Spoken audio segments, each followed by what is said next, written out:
Hi, my name is Tim Bauer. I live in Los Angeles, California, and I'm in marketing and public speaking. Welcome. Thank you. It's good to have you here in town. Yeah, great to be here. I love Austin. I know you've been following us for such a long time.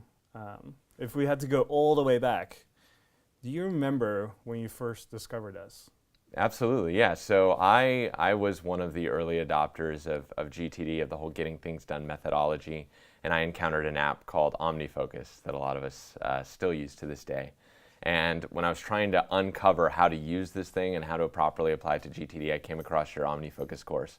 And that was the first thing I remember Googling and seeing Asian efficiency and kind of giggling at the name and laughing a little bit and thinking, oh, I'm going to click here and kind of see what's going on. And once I discovered it wasn't like a racist site, I was like really into the learning. And so I grabbed that course, and I've been a member of the dojo and always an avid listener of the podcast, which I think just gets better every episode, I will say.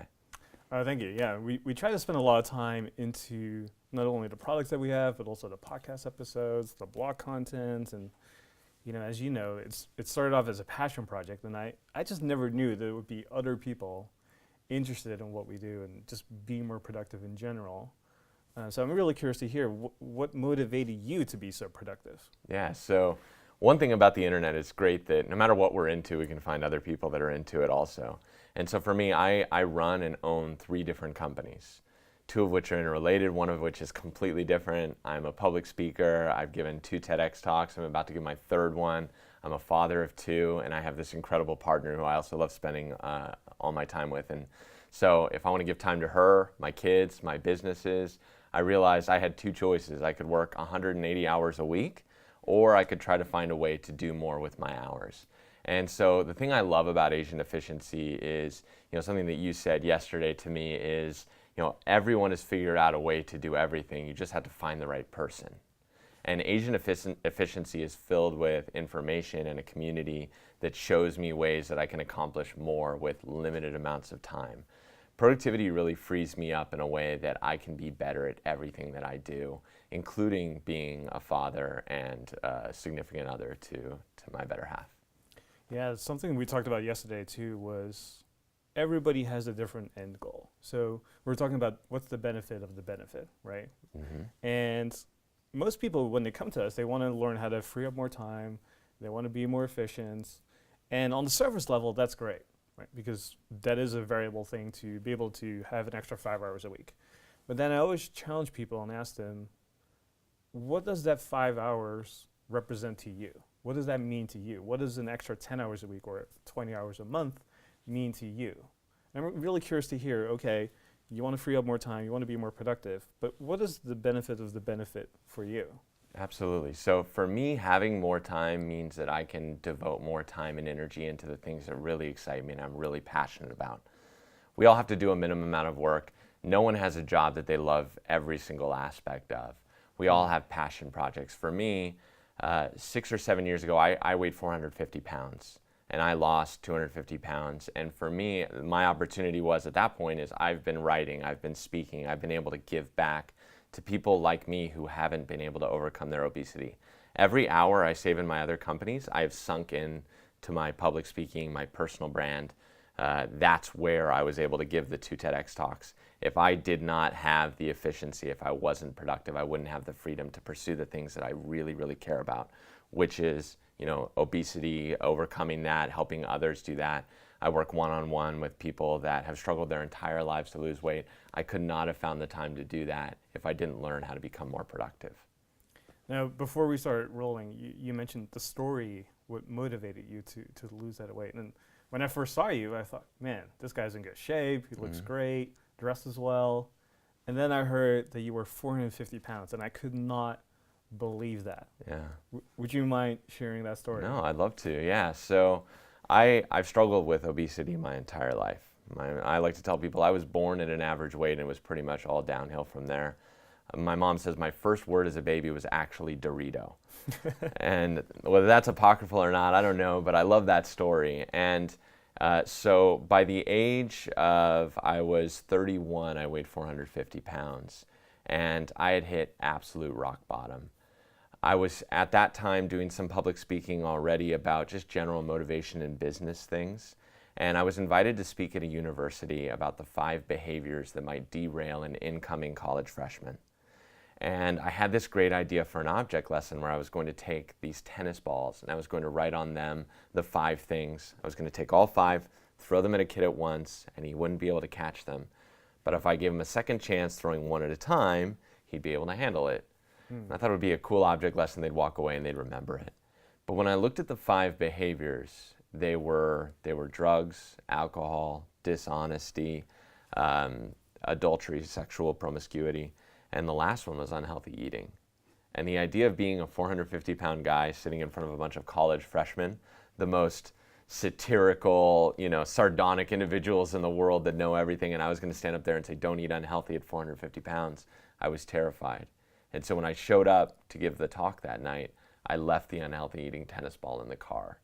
And I looked back and realizing that I was running away from a tennis ball, I was just humiliated, and I realized that was the moment. And I made this lifelong commitment. I was going to be perfect in health. And I made it 24 hours before I fell off the wagon. I found myself at my favorite Mexican drive-thru, 2-pound burrito, an order of fries so big they put it in a large soda cup. It was gone within 30 seconds. I came home that night, I brushed my teeth like an alcoholic trying to hide the stench of refried beans. And I couldn't sleep the whole night.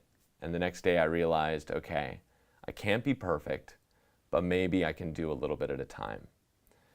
This was inspired by a picture I saw on Reddit of all places. You can find positivity everywhere, of this one individual who I've since reached out and said, hey, you inspired me to take my first walk. And I went out and I started with 1 pound. I said, I'm going to take 1 walk. I made it 106 steps out, 106 steps back. And I thought I was going to have a heart attack. But spoiler alert, I didn't die. And so I figured maybe tomorrow I could do it again and I wouldn't die again. And so I just kept doing that, 1 pound at a time. And in a year, I lost 1 pound and I did it 200 times. And I just kept focusing on that 1 pound at a time. In all, it took me about 15 months to lose 225 pounds. Wow. The rest of which I was given an opportunity to have cut off on TV. I had a skin removal surgery. And it's been an enormous blessing. Since then, I've had the opportunity to tell my story on the Wall Street Journal, in Huffington Post Live a few times, obviously on the TV show that I did, and many other publications and podcasts and interviews. And it's been the greatest blessing, not just to lose the weight and to be able to be that healthy person, but to be able to give back to people who struggle with the same thing, because especially here in the United States, obesity is only growing. And to be able to speak out and say what I learned overcoming that, it's not just about like, hey, eat more chicken, eat less garbage. There are a lot of other things that take place in the mind of the morbidly obese. Yeah, it's not only mindset, but there's also a lot of beliefs around that. It could be environments. Like we were talking about yesterday, how we were hanging out in this mastermind, and you're the one who said you're the average of the 5 people you spend the most time with. Absolutely. And if everybody around you is eating garbage or has terrible beliefs or mindsets around food and nutrition and health, it's very difficult to get out of that environment. So what forced you to really break out of your shelter and to get out of the way there? Absolutely. It got to the point where the penalty of not doing anything became greater than the penalty for just continuing on in the path. The pain of remaining obese became so great for me that I realized that it was time to do something. And the first step was really overcoming those limiting beliefs, because if you listen to the language of a morbidly obese person, it's not dissimilar from someone who believes there's nothing they can do about their productivity. I don't have time to become productive, right? Like morbidly obese people, we say everything I eat goes straight to my hips, or I'm big boned, I have slow metabolism. We've told ourselves these stories because for me, I can tell you, it's a lot easier to tell myself that story than it is to say I have a problem with food and I'm addicted to the feelings that it gave me. Mm-hmm. And so for me, it started off, I absolutely went to counseling. It's something that I advocate. Anybody that has more than 100 pounds to lose, you've got to reconcile how have you been using food in an unhealthy way? You've got to overcome those beliefs. So I got myself into counseling. I had to surround myself with different friends. I had friends that used to go to the bar like every Friday, every Saturday. I realized I have to change the places that I'm hanging out. Yeah. For me, I decided to lose weight in the beginning of November. So this is the worst time, right? The holiday season completely coming in, and I had to call ahead to every gathering I went to. I said, look, I'm going to bring a lunch. It's not that I don't want to eat your stuffing. The problem is that I want to eat too much of your stuffing. Yeah. And so I started bringing my lunches. And some people were not on board with that, and they felt like, come on, you can do, and I realized you just can't hang around those people. It's no different in business. You know, if you're not successful as a business person or in your company, there's a good chance you're hanging out with other people who are enabling you to stay unsuccessful. And so it did. Some of the hardest pounds I had to lose were a couple of friends. And those are the hardest things that you have to say goodbye to. And I see this all the time too with people who come to us because they want to be more productive, but they surround themselves with people who are not productive whatsoever. And so by being stuck in that environment, they can't focus, they can't get stuff done, they can't start their business, they can't start their weight loss journey, they can't implement all of these positive habits that they want. And that's one of the reasons why we started our online community, the Dojo, which you're a part of. And it allowed us to bring like-minded people together that all support each other. And then yesterday, when we're hanging out in person at the Mastermind, you got to meet some of your fellows there. And it was just great to see how everybody, when you put smart people, like-minded people in the same room, you all start to share ideas and things you know are working for you and might work for others, a lot of magic happens. So I'm curious to hear what you took away from that. Yeah, so for me, being in the room with a group of wildly diverse people, you know, we had harmonica players there and IT directors there, right? You know, these are two very distinct different individuals, and yet in their case, they brought an entirely new sum of life experiences to the table that I have never had. The nice part is when you gather that many people that have one common goal, right? We're all united by a purpose that we all want to become the most productive, you know, intelligent, you know, well-working individuals in the world. And we have wildly different opinions and viewpoints that can help us get there. And so I was able to take advice from all of these individuals and find that the sum was truly greater than just the sum of the parts, right? The total was greater than the sum of the parts in this case. And for me, I learned from them. I feel like I got so much more out of the group than I gave, which inspired me to want to give more. I found myself on the edge of the seat, like trying to find ways that I could serve and benefit the group the same way that everyone else was. And like also to carry on with that is everyone was so teachable and humble, it inspired me.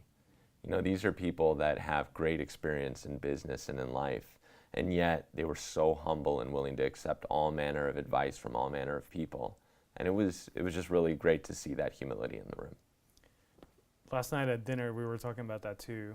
And one of the things I mentioned at the dinner was, okay, everybody usually knows what they need to do, but then there's this gap between, okay, I know I need to do this to actually doing it. And when we're going through the room and everybody was giving feedback, a lot of times it's things you already know you need to do. So if you already know what you need to do, what do you think is the gap between knowing what you need to do and actually doing it? Yeah, I think that execution is everything, right? You will find that someone that does not know what to do but just does stuff will oftentimes be more successful than the person that knows everything and just sits on their hands all the day. You know, you look at the story of the tortoise and the hare, if there's one thing we can remember from that, you know, 99 times out of 100, that hare is winning that race. But the tortoise, he never changes his behavior from race 1 to 100. He is always the same individual pursuing at the same pace. And I think that we oftentimes look to successful people for motivation and inspiration. You know, we think about Steve Jobs and Mark Zuckerberg dropping out of school, and we think that, well, if you drop out of school, you will be successful. But it wasn't the dropping out of school that made them successful. It wasn't just the rebels. It was the fact that they trained for days after days after days. I remember growing up as a kid, I was in Michael Jordan's heyday, right? And you used to see Michael Jordan do all these stunts, and we'd go to the playground and we would pretend to try to be Michael Jordan. And we would do the Michael Jordan moves. But the things that we took for granted was that between the time like Michael Jordan was our age and the day we saw him on the court, he had spent thousands and thousands and thousands of hours practicing. It's in the doing. It's in the daily behavior that we become the Michael Jordans or the Mark Zuckerbergs or the Steve Jobs. The people that we look to for inspiration, we should remember the daily sweat and the daily grind. And that's really where the rubber meets the road. Knowing what to do is one thing, but actually doing it is a whole other ball game. Groups like the Mastermind yesterday put us in a room where we're forced to see face to face. We know exactly what to do. And now when we leave that room, we have no more excuses. because we know, everyone else knows we know, and it's time to actually, put the tires on the road and start driving. And since you've been following us for so many years and have implemented a lot of the things that we've taught you and that you've learned from us, do you mind sharing maybe one or two things that you've implemented that really helped you or affected your life in a positive way? For sure. So right off the bat, the first thing is the OmniFocus lessons have actually cemented GTD as something that I've used. I liked GTD, I was totally into it, but the actual implementation and execution is just what we were just talking about, right? It's the difference between knowing what to do and actually being able to do it. Your courses on OmniFocus allowed me to actually create task-based learning. I have, at every single company, venture, everything that I did leading up to becoming a business owner myself, I always ended up in charge. I ended up rising to the top. I got more done in less time than everyone I knew, because using your OmniFocus course, I was actually able to implement those things. And then for me also, the dojo enables me to be able to go in and ask questions. If I want to learn, okay, I have this one specific situation that I don't know how to overcome, I bring it to the group, and the hive mind comes in, they step in, they say, this is how I did it, this is how I did it.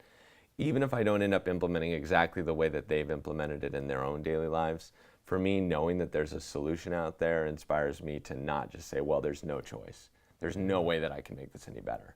Being a part of the dojo and the OmniFocus course has helped me do that every single day. And I'll tell you, so most recently, your last podcast about the F word and freedom, finding freedom in our productivity, made me realize this is the benefit behind the benefit, right? It's that F word. It's finding the freedom to be able to go out and do more.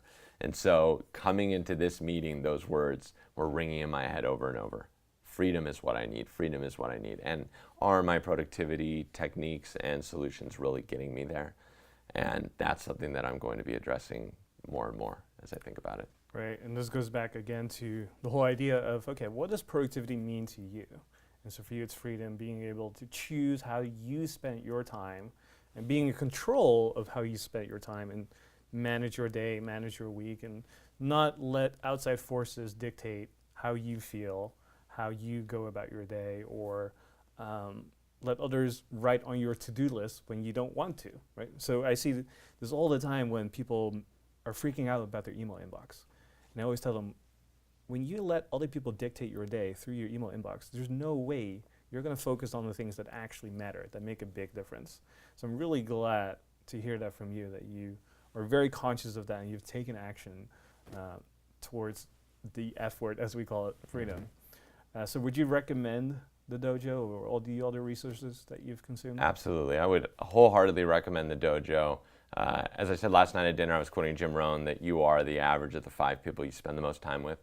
The dojo puts you in contact with other people who have a can-do attitude. And as hokey and Pollyanna as that might sound, having a can-do attitude leads to can-do actions, right? We are acting with the expectation and the belief that we can accomplish what we're setting out to accomplish. The dojo absolutely puts you in a great place. The mastermind, unfortunately, is even better than the dojo because you want to be around those people that can make you like that face to face. There's power in proximity. When you get close to other individuals who are also trying to become better, it leads you to become more inspired, more motivated, more accountable. It holds you to a completely different place. And I found so much value. And not only that, I think I made some great friends. And I really look forward to keeping in touch with everyone. At dinner, everyone was like, we've got to stay in touch. We've got to keep talking. Because this was a group of powerful people. And I just absolutely loved getting to meet everyone. So what's really interesting to me, Tim, is you've been with us since 2013. And we started in 2011. And even to this day, you still use some of the materials that we released so many years ago. And to this day, you run 3 companies. You do public speaking, you lost a lot of weight in between, like you had all these successful milestones. And still to this day, you use some of our materials. What made you stick to some of the materials that we've released so many years ago? And the reason I ask you this question is because I get this question all the time is, why would I use this material? Like, isn't this outdated? Doesn't this not, will this actually work for me? And you're somebody who's been using it for like almost 5 years now. What made you stick to it? Yeah, so I think that it's one of the great mistakes in life that when something starts working, that's when we stop doing it.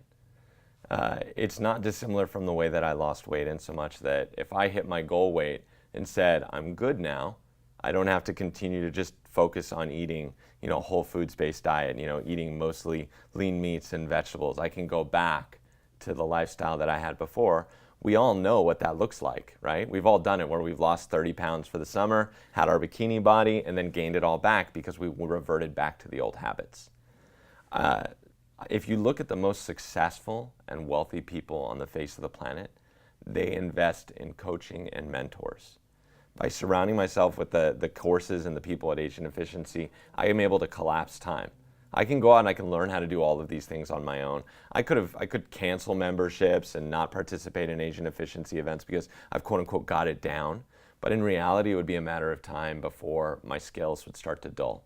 I would start becoming less mindful of my process. I would start becoming less successful because I stopped doing the things that made me successful in the first place. I'm not a Sunday school teacher, but I remember there's this old scripture from the book of Revelations where this church has fallen away and they've started performing sins and they're bad. And it's in the book of Revelation, and the writer says, I have something against you because you've forgotten your first love. It's kind of funny. We start to learn something and we think we're an expert in the thing. And so we stop listening to the quote unquote alleged experts. We think we're too good for the basics. And yet something you shared yesterday, when you look at people when they start to have breakdowns in their processes, unequivocally, they've forgotten the basics. You gain 10 pounds, what are you eating? Oh, well, how are you sleeping? What are you doing to manage your stress levels? The same questions are true in productivity. What are you doing on a daily basis? And by staying in Asian Efficiency, by going back to those courses, I make sure I do the things on a daily basis that made me successful in the first place. Well, thank you for coming and sharing your story. My pleasure. Appreciate it. Thank you, Tim.